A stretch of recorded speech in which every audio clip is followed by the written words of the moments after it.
And we want to say as Kenya National Union of Teachers, we support the Presidential Working Party and their views. You know too well, much as I do, that the Presidential Working Party has not concluded their work. Can we give them time with the necessary support so that they come back and give us the final position that they have? The issue of domiciling junior secondary in secondary schools, I think that is a bit backward because we are already up there and schools are going on. Schools are going on. Nobody should believe that in primary schools, teachers cannot handle the junior secondary.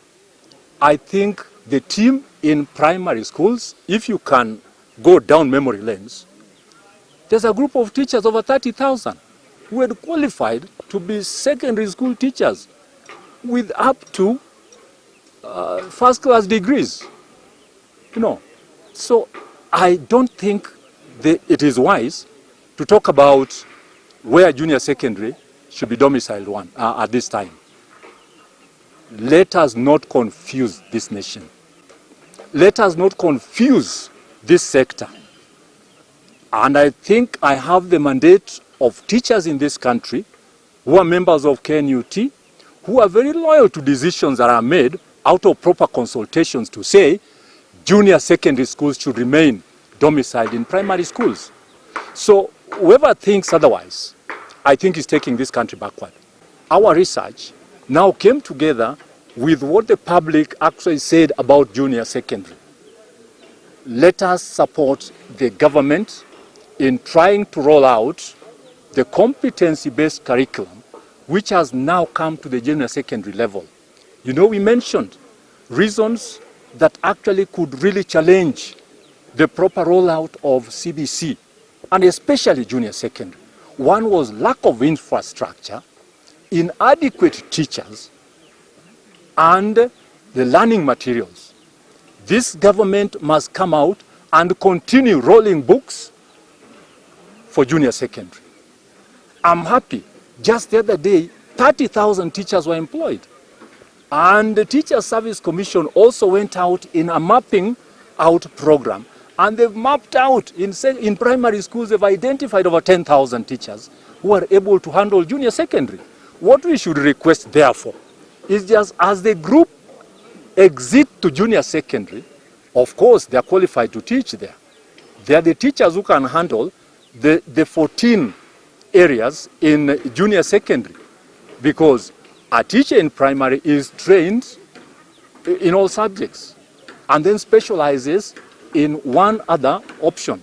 So by and large, they're capable of doing it.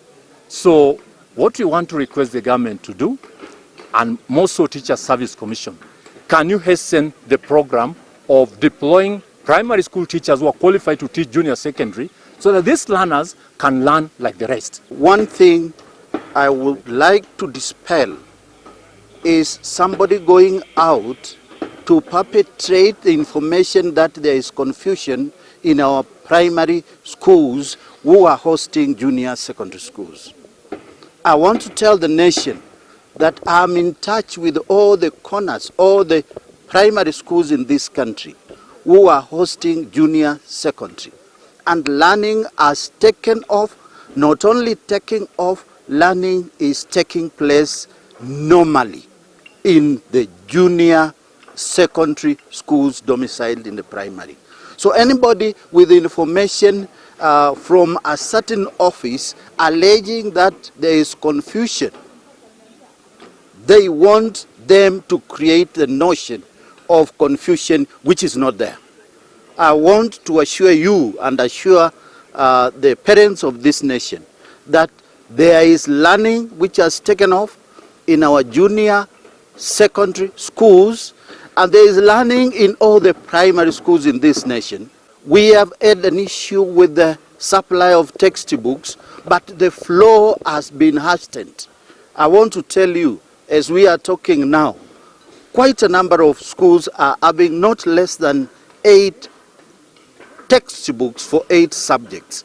So a very small percentage which is remaining, we are being assured that by next week, all the textbooks will be in place. Actually, for those who went through the COVID and those who were affected, we had to advise them because one, we know we have a medical scheme which actually assisted these teachers. And that's why we can say we are happy that now the program, the corridor within the ministry has come back the way it was there before. And the way we are observing is that it's like COVID has gone down. We are not saying that it's not there, but the way we are observing, it's somehow it has gone down, and that's why we are free now to say that the program is the school learning program is running good.